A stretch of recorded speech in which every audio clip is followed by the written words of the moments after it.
कहानी की शुरुआत में हम अमेरिका के न्यूयॉर्क शहर को देखते हैं, जो पूरी तरह से वीरान हो चुका है। एक वक्त था कि न्यूयॉर्क शहर अपनी जगमगाती हुई रोशनियों के लिए जाना जाता था, लेकिन आज यह शहर पूरी तरह से एक खौफनाक सन्नाटे में डूबा हुआ है। चारों तरफ लावारिस गाड़ियां बिखरी पड़ी हैं, बिल्डिंग्स सुनसान खड़ी हैं और दूर दूर तक इंसान का नामो निशान तक नहीं दिख रहा। तो आखिर सवाल आता है कि क्या इस शहर के सभी लोग मर गए हैं, या फिर इस शहर में कोई ऐसी खतरनाक चीज घूम रही है जिसके डर से कोई भी इंसान बाहर नहीं निकल रहा। और इस सवाल का जवाब देने के लिए तभी हम शहर के बीचों बीच एक रेड कलर की कार को देखते हैं, जिसे इस फिल्म का हीरो रॉबर्ट फुल स्पीड से शहर की वीरान सड़क पर भगा रहा होता है। और रॉबर्ट के साथ वाली सीट पर उसका कुत्ता भी होता है, जिसका नाम सैम है। दरअसल ये दोनों शिकार की तलाश में होते हैं और तभी उन्हें सामने एक हिरणों का झुंड दिखाई देता है, जिसे देखकर रॉबर्ट उनके पीछे कार लगा देता है और हिरणों पर गोलियां चलाता है। लेकिन रॉबर्ट की एक गोली भी किसी हिरण को नहीं लगती और कुछ दूर आगे आने के बाद रॉबर्ट कार रोक देता है, क्योंकि सामने का रास्ता लावारिस गाड़ियों से ब्लॉक था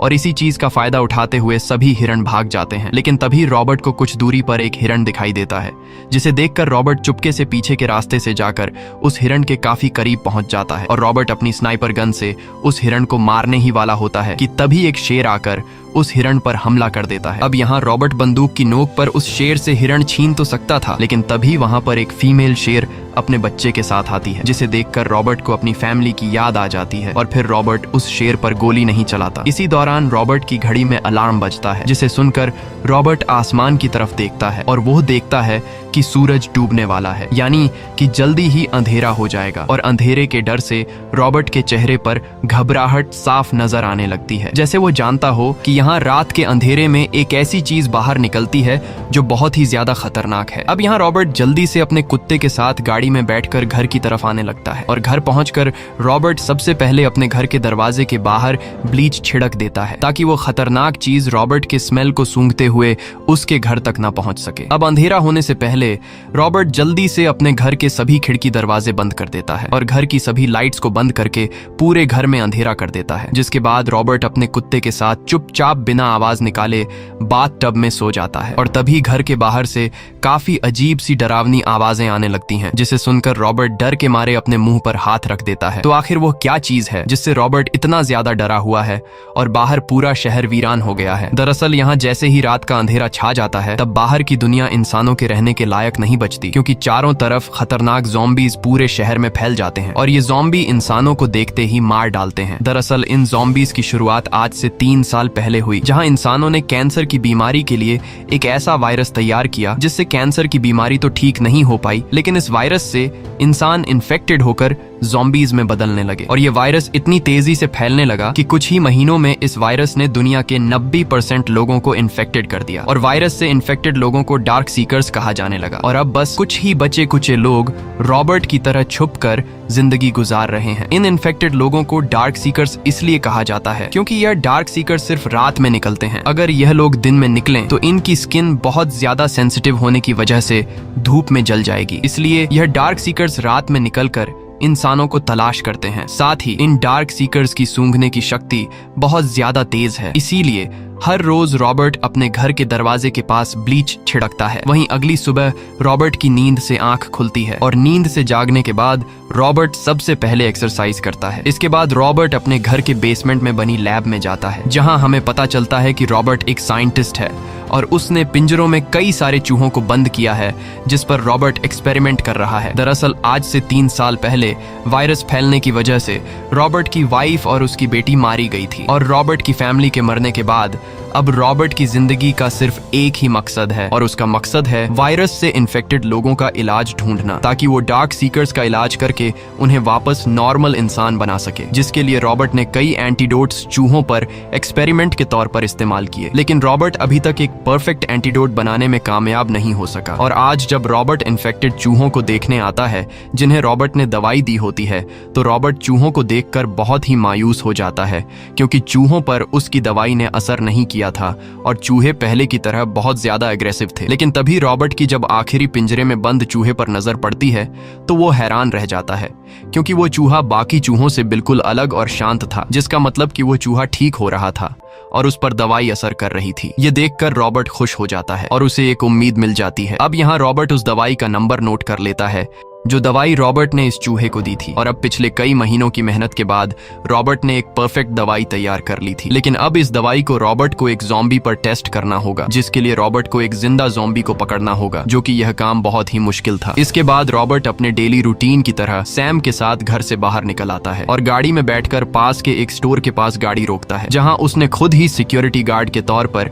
एक डमी आदमी को दरवाजे के पास खड़ा किया होता है। और यहाँ रॉबर्ट उस डमी पुतले को गुड मॉर्निंग कहकर अंदर आता है। साथ ही शॉप के अंदर रॉबर्ट ने और भी कई पुतले खड़े किए थे, जिनसे रॉबर्ट नॉर्मल इंसानों की तरह बातें करने लगता है। दरअसल पिछले 3 सालों से अकेले इस शहर में रहते हुए रॉबर्ट अपनी तन्हाई को दूर करने के लिए इन पुतलों से बातें करता है। अब शॉप से जरूरत का सामान उठाने के बाद रॉबर्ट अपने कुत्ते के साथ गाड़ी में बैठकर एक सी पोर्ट पर आता है। और यहाँ हमें पता चलता है कि रॉबर्ट हर दोपहर यहाँ इस सी पोर्ट पर आता है और रेडियो पर अनाउंसमेंट चलाता है, जिसमें वो कहता था, मेरा नाम है रॉबर्ट और मैं न्यूयॉर्क शहर का एक सर्वाइवर हूँ। अगर मेरी तरह कोई और भी कहीं जिंदा बचा है तो मैं तुम्हें खाना, रहने की जगह और सेफ्टी दे सकता हूँ। अगर कोई मुझे सुन रहा है और उसे मदद की जरूरत है तो मैं तुम्हें हर दोपहर इसी सी पोर्ट पर मिलूंगा। रॉबर्ट रेडियो पर यह अनाउंसमेंट इसलिए चलाता है क्योंकि उसे उम्मीद है कि एक ना एक दिन रेडियो पर कोई मेरी आवाज सुनकर जरूर यहाँ आएगा। इसके बाद रॉबर्ट एक बड़े शिप में रखे गए ढेर सारे जेट्स में से एक ब्लैक जेट के ऊपर खड़ा होकर गोल्फ खेलता है। और इस दौरान सैम यानी कि रॉबर्ट का कुत्ता उसके शॉट्स को देख रहा होता है। लेकिन तभी अचानक सैम दूसरी तरफ देखने लगता है, जैसे उसने कुछ अजीब सी चीज देख ली हो। ये देखकर रॉबर्ट गन के स्कोप से उस तरफ देखता है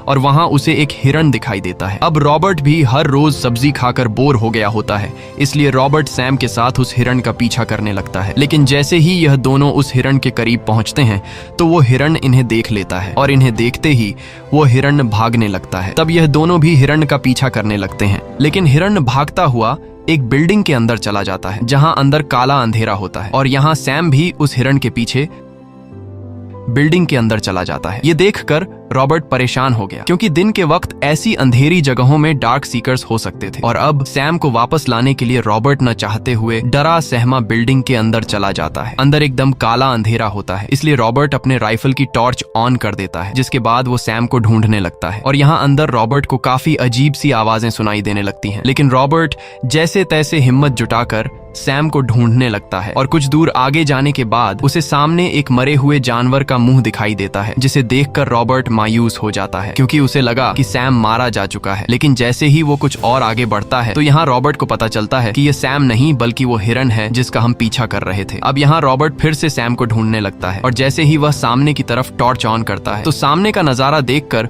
उसके गले में सांस अटक जाती है, क्योंकि सामने ढेर सारे डार्क सीकर्स दीवार की तरफ अपना मुंह करके खड़े हुए थे। यह देखकर रॉबर्ट जल्दी से राइफल की टॉर्च पर हाथ रखकर रोशनी बंद कर देता है। लकीली डार्क सीकर्स रॉबर्ट को देख नहीं पाते और रॉबर्ट की जान बच जाती है। अब यहाँ रॉबर्ट हल्के कदमों से पीछे हटते हुए दूसरे कमरे में चला जाता है, जहाँ उसे सामने एक टेबल के नीचे सैम नजर आ जाता है, जिसे देखकर रॉबर्ट उसके पास जाता है और उससे कहता है कि चलो हमें जल्द ही यहाँ से निकलना होगा, नहीं तो हम दोनों मारे जाएंगे। लेकिन डर के मारे सैम की वहाँ से निकलने की हिम्मत नहीं हो रही थी और सैम पीछे की तरफ कदम रखते हुए कहीं और देख रहा होता है, जैसे उसने कुछ देख लिया हो। अब सैम जिस तरफ देख रहा था उस तरफ जब रॉबर्ट राइफल की टॉर्च ऑन करता है तो उसे सामने एक डार्क सीकर्स दिखाई देता है, जो इन पर हमला करने के लिए बढ़ रहा था। लेकिन उसके हमला करने से पहले ही रॉबर्ट उसे गोलियों से भून देता है, जिसके बाद रॉबर्ट सैम को लेकर वहां से भागने लगता है। लेकिन गोलियों की आवाज सुनकर सारे डार्क सीकर्स रॉबर्ट के पीछे लग जाते हैं और वह डार्क सीकर्स रॉबर्ट के काफी करीब पहुंच जाते हैं। अब जैसे ही रॉबर्ट खिड़की के करीब पहुंचता है तभी एक डार्क सीकर रॉबर्ट पर हमला कर देता है और अब यहाँ बाहर निकलने का दूसरा कोई रास्ता न पाकर रॉबर्ट सामने की खिड़की को तोड़कर बाहर कूद जाता है और साथ में ही उस डार्क सीकर को भी बाहर ले आता है और देखते ही देखते वह डार्क सीकर धूप में जलकर मारा जाता है। अब यहाँ रॉबर्ट के दिमाग में एक आइडिया आता है, क्योंकि उसे पता चल गया होता है कि यहाँ इस बिल्डिंग में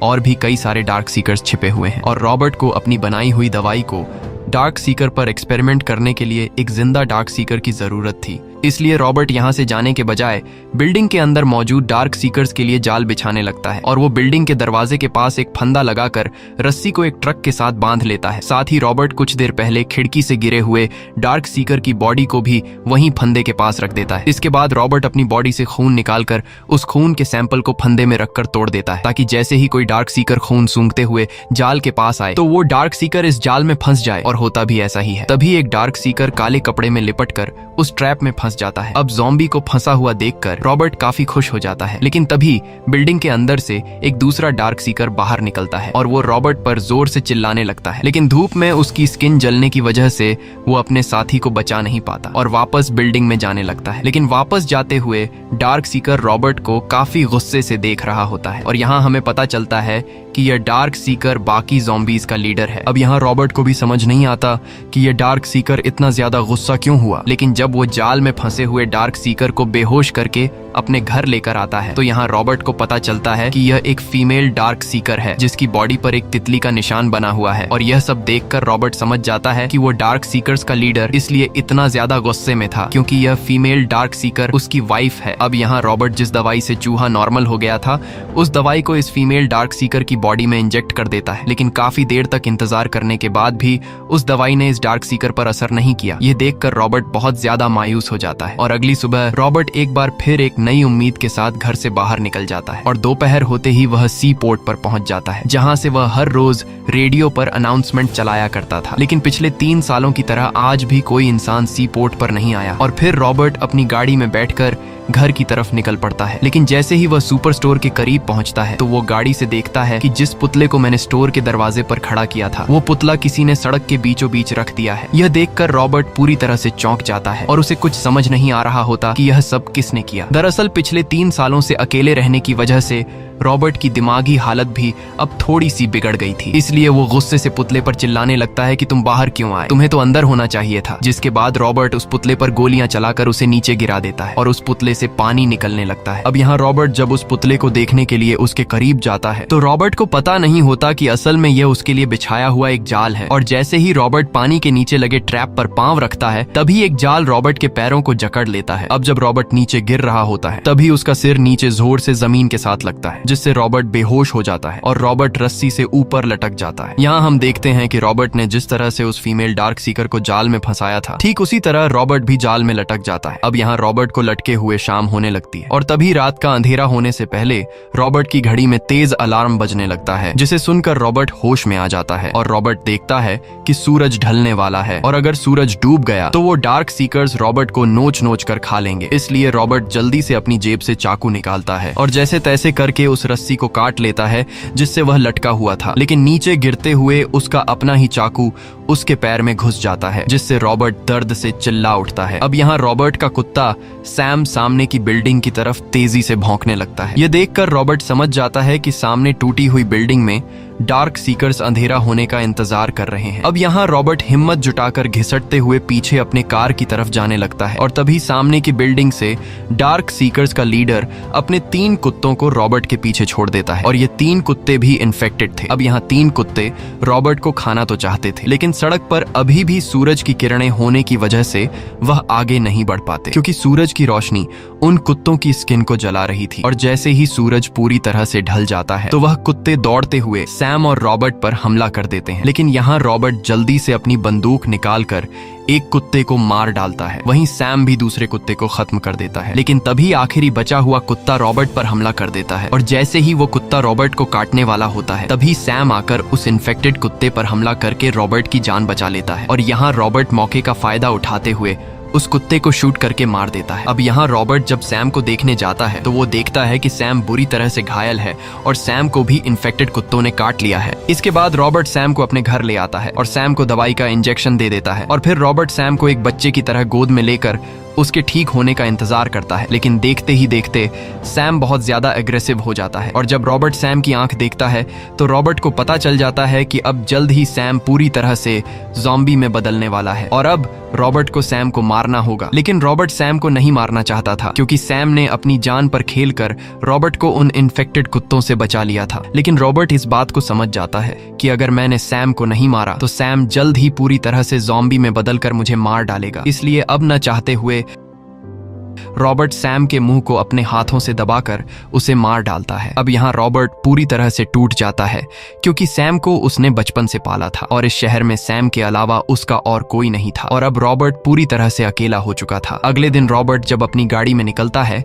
तो वो अपने बगल वाले सीट में सैम को न पाकर गुस्से से पागल हो जाता है और बदले की आग में जलने लगता है। इसलिए रात होते ही वो सभी डार्क सीकर्स को मारने का प्लान बना लेता है और सी पोर्ट पर पहुंचकर वहां बैठ जाता है। अब रात को जब डार्क सीकर्स रॉबर्ट को सी पोर्ट पर बैठा हुआ देखते हैं तो सभी डार्क सीकर्स तेजी से रॉबर्ट की तरफ दौड़ने लगते हैं और यहाँ रॉबर्ट भी फुल स्पीड से गाड़ी चलाकर एक एक करके कई सारे ज़ॉम्बीज को उड़ा देता है। लेकिन ज़ॉम्बीज की तादाद कम नहीं हो रही थी और सभी ज़ॉम्बीज रॉबर्ट की गाड़ी को चारों तरफ से घेर लेते हैं, जिसके बाद यह लोग रॉबर्ट की गाड़ी को उल्टा पलट देते हैं और अब रॉबर्ट कुछ भी नहीं कर सकता था। साथ ही रॉबर्ट बुरी तरह से घायल भी हो गया था और तभी डार्क सीकर्स का लीडर गाड़ी के अंदर घुस जाता है और वो डार्क सीकर लीडर रॉबर्ट पर काफी गुस्सा होता है। अब जैसे ही वो डार्क सीकर रॉबर्ट को मारने वाला होता है तभी पीछे से एक बहुत ही तेज रोशनी चमकती है जिसे देखकर सभी डार्क सीकर्स भाग जाते हैं। अब यहाँ एक लड़की रॉबर्ट को बेहोशी की हालत में गाड़ी से खींचकर बाहर निकाल लेती है और फिर रॉबर्ट को गाड़ी में बैठाकर उससे पूछती है कि तुम कहाँ रहते हो। तब यहाँ रॉबर्ट बुरी तरह से घायल होने की वजह से लड़खड़ाती हुई आवाज में उस लड़की को अपना एड्रेस बता देता है, लेकिन साथ ही रॉबर्ट उस लड़की से कहता है कि रात के वक्त मेरे घर की तरफ जाना ठीक नहीं क्योंकि उन डार्क सीकर्स को मेरे घर का पता चल सकता है, इसलिए तुम सुबह होने का इंतजार करो। ये कहकर रॉबर्ट बेहोश हो जाता है और अगले दिन जब रॉबर्ट की आंख खुलती है तो वो खुद को अपने घर में पाता है। साथ ही वो देखता है कि किसी ने उसके जख्मों पर टांके भी लगा दिए हैं और तभी उसे किचन से किसी की आवाज आती है, जिसे सुनकर रॉबर्ट अपनी गन उठाकर किचन की तरफ जाता है और वहाँ रॉबर्ट एक लड़की और एक बच्चे को देखता है। ये वही लड़की होती है जिसने कल रात रॉबर्ट की जान बचाई। अब यहाँ रॉबर्ट उस लड़की से पूछता है कि तुम कौन हो और तुम दोनों यहाँ कैसे आए, जिस पर वो लड़की जवाब देती है कि मेरा नाम एना है और यह मेरा छोटा भाई ईथन है और हम दोनों रेडियो पर तुम्हारी अनाउंसमेंट सुनकर सी पोर्ट पर आए, लेकिन कल तुम वहाँ नहीं थे और फिर वहाँ सी पोर्ट पर हम तुम्हारा इंतजार करने लगे। अब यहाँ एना रॉबर्ट को बताती है कि हम यहाँ से वर्मोंट जाने वाले हैं, वो एक सेफ जगह है जहां मेरी और तुम्हारी तरह कई और सर्वाइवर्स मौजूद हैं। ये सुनकर रॉबर्ट कहता है कि तुम्हें गलत जानकारी मिली है क्योंकि अब इस दुनिया में कोई भी सेफ जगह नहीं बची है। तब उन दोनों ने कहा कि मेरा यकीन करो, वर्मोंट की पहाड़ियों में सचमुच सर्वाइवर्स की एक बड़ी कॉलोनी मौजूद है और वहाँ के लोग वायरस से बचे हुए हैं क्योंकि वो एक बर्फीली जगह है और यह वायरस ज्यादा ठंड को बर्दाश्त नहीं कर सकता, इसलिए हम लोगों को उस जगह पर जाना चाहिए। लेकिन रॉबर्ट एना की बात पर यकीन नहीं करता और कहता है कि मैं इस जगह को कभी भी छोड़कर नहीं जाने वाला हूँ और मैं हर हाल में यहाँ के इन्फेक्टेड लोगों को नॉर्मल करके ही रहूंगा। इसके बाद ये तीनों घर से बाहर निकल आते हैं और रॉबर्ट सुबह से इस बात को सोचकर परेशान होता है कि आखिर डार्क सीकर्स के पास इतना दिमाग कैसे आया कि उन्होंने मेरे ही जैसे एक जाल बनाकर मुझे उसमें फंसा लिया। और यहाँ रॉबर्ट डार्क सीकर्स की इतनी परफेक्ट प्लानिंग को देखकर हैरान रह जाता है क्योंकि अब तक रॉबर्ट को यह लग रहा था कि डार्क सीकर्स बस सिर्फ एक जिंदा लाश है जो न सोच सकते हैं और न ही उनके अंदर कोई इमोशंस हैं। लेकिन अब रॉबर्ट को समझ आ जाता है कि यह डार्क सीकर्स भी हमारी तरह एक प्रजाति है। वहीं एना का छोटा भाई ईथन पानी में नहाते हुए कहता है कि यह पानी कितना ज्यादा ठंडा है। ये सुनकर रॉबर्ट के दिमाग में एक आइडिया आता है और फिर वो सीधा अपनी लैब में आकर उस फीमेल डार्क सीकर को बर्फ के ऊपर लिटा देता है। जैसा कि एना ने रॉबर्ट को बताया था कि वायरस ठंड में सरवाइव नहीं कर सकता, इसीलिए अब रॉबर्ट उस फीमेल डार्क सीकर की बॉडी का टेम्परेचर कम करना चाहता है ताकि वो फिर से नॉर्मल इंसान में बदल जाए। इसी दौरान एना भी रॉबर्ट की लैब में आती है और एना देखती है कि रॉबर्ट ने सामने की दीवार पर ढेर सारे डार्क सीकर्स की फोटोज लगाई हुई हैं। यह देखकर एना रॉबर्ट से पूछती है कि इन सब डार्क सीकर्स का क्या हुआ, जिस पर रॉबर्ट बताता है कि मैंने इन सबको अपनी दवाई टेस्ट करने के लिए पकड़ा था, लेकिन यह सब टेस्ट के दौरान मारे गए। ये सुनकर एना मायूस हो जाती है और अब जैसे ही शाम होती है तो रॉबर्ट हर रोज की तरह घर के सभी खिड़की दरवाजे बंद कर देता है। और यहाँ एक बार फिर एना रॉबर्ट से कहती है कि अगर तुम हमारे साथ उस बर्फीले इलाके में चले जाते तो अच्छा होता। ये सुनकर रॉबर्ट गुस्से से एना से पूछता है कि तुम कैसे कह सकती हो कि वहाँ कोई सर्वाइवर कॉलोनी मौजूद है, तुम्हें इस बारे में किसने बताया? ये सुनकर एना ने कहा कि यह जो कुछ भी हो रहा है ये सब ईश्वर की मर्जी से हो रहा है। अगर उस दिन मैं रेडियो ऑन करके तुम्हारी अनाउंसमेंट नहीं सुनती तो तुम अभी जिंदा नहीं होते। ये सब ईश्वर का बनाया हुआ खेल था, इसलिए ईश्वर भी चाहता है कि तुम हमारे साथ उस बर्फीली पहाड़ी वाली जगह पर चलो। लेकिन यह सब सुनकर रॉबर्ट बहुत ज्यादा गुस्से में आ गया। उसने एना से कहा कि कान खोल कर सुनो, इस दुनिया में न तो कोई ईश्वर है और न ही यह सब किसी ईश्वर ने किया है। ये इंसानों की गलती है। इंसानों ने कैंसर की बीमारी को ठीक करने की दवाई बनाई, लेकिन उस दवाई से इंसान कैंसर की बीमारी से ठीक होने के बजाय उल्टा इन्फेक्टेड होकर डार्क सीकर्स में बदलने लगे। और अब हमारा काम यह है कि हम इन्फेक्टेड लोगों को वापस नॉर्मल करें। अब जब यह दोनों बातें कर रहे होते हैं, तभी इन्हें बाहर से अजीब सी आवाजें सुनाई देती हैं, जिसे सुनकर रॉबर्ट एना से पूछता है कि कल जब तुम मुझे डार्क सीकर्स से बचाकर यहाँ लाई थी, क्या उस वक्त रात का टाइम था? जिस पर एना ने कहा, तुम्हारा बहुत ज्यादा खून बह रहा था, इसलिए मुझे रात में ही तुम्हें यहाँ लाना पड़ा। ये सुनकर रॉबर्ट एना पर गुस्सा हो जाता है, क्योंकि एना की वजह से अब उन डार्क सीकर्स को इनके ठिकाने का पता चल चुका है। अब यहाँ रॉबर्ट घर की एक छोटी खिड़की से बाहर झांक कर देखता है और उसे पता चलता है कि बाहर ढेर सारे डार्क सीकर्स इसके घर की तरफ बढ़ रहे हैं। यह देखकर रॉबर्ट एना को ऊपर वाले रूम में जाने को कहता है और खुद रॉबर्ट पहले से बाहर खतरे के लिए लगाई गई बड़ी बड़ी तेज फ्लैशलाइट्स को ऑन कर देता है, ताकि डार्क सीकर्स रोशनी को देखकर भाग जाए। लेकिन वो डार्क सीकर्स बड़ी चालाकी से एक इंसान की तरह दिमाग इस्तेमाल करते हुए उन सभी लाइट्स को गिराकर तोड़ देते हैं। अब जब लाइट से बात न बनी तो रॉबर्ट रिमोट कंट्रोल से घर के बाहर लगे बॉम्ब को ब्लास्ट कर देता है, जिसमें कई सारे डार्क सीकर्स मारे जाते हैं। लेकिन बॉम्ब ब्लास्ट की वजह से रॉबर्ट के घर के दरवाजे भी कमजोर हो गए और इस चीज का फायदा उठाते हुए एक डार्क सीकर रॉबर्ट के घर में घुस जाता है और रॉबर्ट पर हमला कर देता है। यहाँ वो डार्क सीकर रॉबर्ट को उठाकर दूर फेंक देता है, लेकिन तभी रॉबर्ट अपनी बंदूक उठाकर उस डार्क सीकर पर गोलियां चलाता है और बंदूक को देखते ही वो डार्क सीकर तेजी से दौड़ते हुए कमरे से बाहर निकल जाता है, जैसे उसे पता हो कि बंदूक कितनी खतरनाक चीज है। अब उस डार्क सीकर के बाहर निकलने के बाद रॉबर्ट ऊपर एना जिस रूम में होती है वहां जाता है और वहां रॉबर्ट देखता है कि एना और ईथन एक टेबल के नीचे छिपे हुए हैं, क्योंकि एक डार्क सीकर छत को तोड़कर कमरे के अंदर आ रहा है।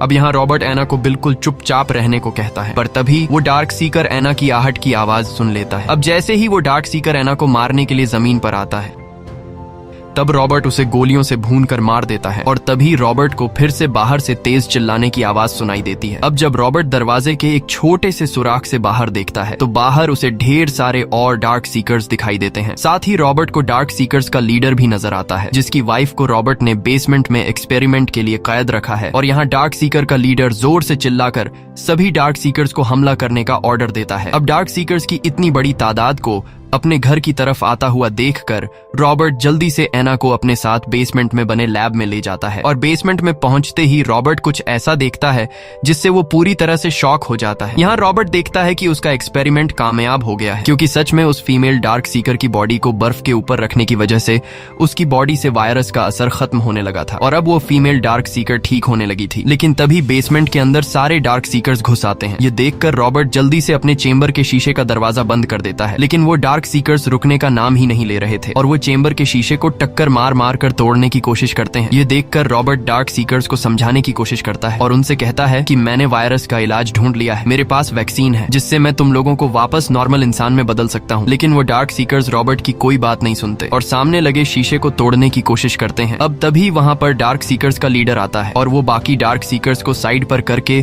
खुद शीशे के ग्लास को तोड़ने लगता है। ये देखकर रॉबर्ट और एना बहुत ज्यादा घबरा जाते हैं, क्योंकि अब शीशे का ग्लास कमजोर हो चुका था और अगर एक और टक्कर वो डार्क सीकर ग्लास को मार देता तो शीशा चकनाचूर हो जाता। अब शीशे में क्रैक्स को देखते हुए रॉबर्ट और एना समझ जाते हैं कि अब हमारी मौत पक्की है। लेकिन तभी वो डार्क सीकर शांत हो जाता है और वो अपने खून से शीशे पर तितली का निशान बना देता है। ये देखकर रॉबर्ट सोच में पड़ जाता है, क्योंकि उसे याद आता है कि ये तितली का निशान तो इस फीमेल डार्क सीकर की बॉडी पर मौजूद है, जिसे मैंने एक्सपेरिमेंट के लिए कैद रखा है। और अब रॉबर्ट समझ जाता है कि ये फीमेल डार्क सीकर सामने खड़े डार्क सीकर की वाइफ है और ये डार्क सीकर्स का लीडर हमें कुछ नहीं कहना चाहता, वो तो बस अपनी वाइफ को अपने साथ लेकर जाना चाहता है। ये सब समझ आते ही रॉबर्ट अपनी बंदूक नीचे कर देता है और उस फीमेल डार्क सीकर की बॉडी से सारे इक्विपमेंट निकाल देता है, जिससे वो फीमेल डार्क सीकर वापस डार्क सीकर में बदलने लगती है। इसके बाद रॉबर्ट ने एना से दरवाजा खोलने को कहा। यह सुनकर एना ने घबराकर रॉबर्ट से पूछा कि तुम पागल तो नहीं हो गए? अगर मैंने दरवाजा खोला तो ये डार्क सीकर्स हम सभी को मार डालेंगे। लेकिन रॉबर्ट कहता है कि ये डार्क सीकर्स हमें कुछ नहीं कहेंगे, जिस पर एना पूछती है कि तुम्हें कैसे पता कि ये डार्क सीकर्स हमें कुछ नहीं कहेंगे। तब रॉबर्ट एना से कहता है कि याद है तुमने मुझसे कहा था कि ये सब कुछ ईश्वर कर रहा है और अब मैं ईश्वर की बात मान रहा हूँ। ये सुनकर एना दरवाजा खोल देती है और फिर खुद ही रॉबर्ट उस फीमेल डार्क सीकर को बाहर डार्क सीकर्स के लीडर के पास लेकर जाता है। तब यहाँ बाकी डार्क सीकर्स रॉबर्ट पर काफी गुस्सा होते हैं, लेकिन डार्क सीकर्स का लीडर सभी को शांत करता है और यहाँ रॉबर्ट उस फीमेल डार्क सीकर को इंजेक्शन लगाकर उसे वापस होश में ले आता है और होश में आते ही डार्क सीकर्स का लीडर अपनी वाइफ को प्यार करने लगता है और ये सब रॉबर्ट भी देख रहा होता है। यहाँ रॉबर्ट समझ जाता है कि इन डार्क सीकर्स में भी हम इंसानों की तरह इमोशंस हैं। इसके बाद डार्क सीकर्स का लीडर अपनी वाइफ को गोद में लेकर रॉबर्ट पर जोर से चिल्लाता है, जैसे वो रॉबर्ट से कह रहा हो कि हमें अपने हाल पर छोड़ दो। और फिर वो डार्क सीकर सामने की दीवार पर लगे अपने साथियों की तस्वीर को देखता है, जिसे देखकर वो बहुत ज्यादा उदास होता है। दरअसल इन डार्क सीकर्स के लिए रॉबर्ट ही एक मॉन्स्टर बन गया था, जो उनके साथियों को किडनैप करके उन्हें इलाज के नाम पर मार रहा था। अब रॉबर्ट को भी अपनी गलती का एहसास हो जाता है और रॉबर्ट मन ही मन उन डार्क सीकर्स से माफी मांगता है, जिसके बाद डार्क सीकर्स रॉबर्ट को माफ करके उसे जिंदा छोड़कर चले जाते हैं। और अगले दिन हम देखते हैं कि रॉबर्ट एना और ईथन के साथ गाड़ी में बैठकर न्यूयॉर्क शहर को फाइनली छोड़ देता है और वर्मोंट के पहाड़ी इलाके की तरफ ये तीनों निकल पड़ते हैं। मूवी के आखिर में हम देखते हैं कि ये तीनों वर्मोंट के पहाड़ी इलाके में पहुंच जाते हैं, जहां सच में एक सर्वाइवर्स की कॉलोनी थी। इसी के साथ ये कहानी खत्म हो जाती है। अगर आपको ये वीडियो अच्छी लगी हो तो हमारे चैनल को सब्सक्राइब और वीडियो को लाइक जरूर कीजिएगा।